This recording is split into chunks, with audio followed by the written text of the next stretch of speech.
Napakarami naman natin limasag ngayon. Tambal.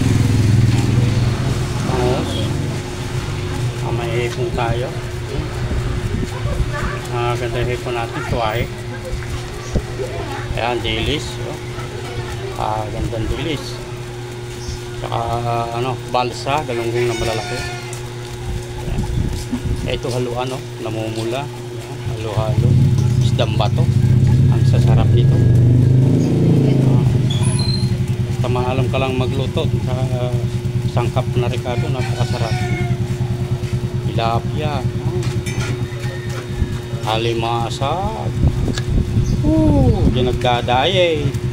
Sigurado pag ginatanap na haluan ng kalabasa at saka sitaw, tanggal ang diet mo dyan.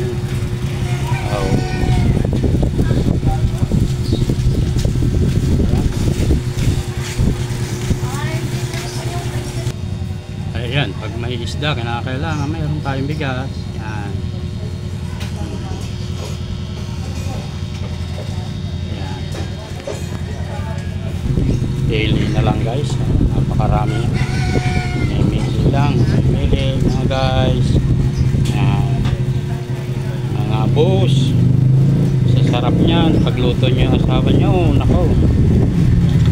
Malalap kayo ng malalablab kayo.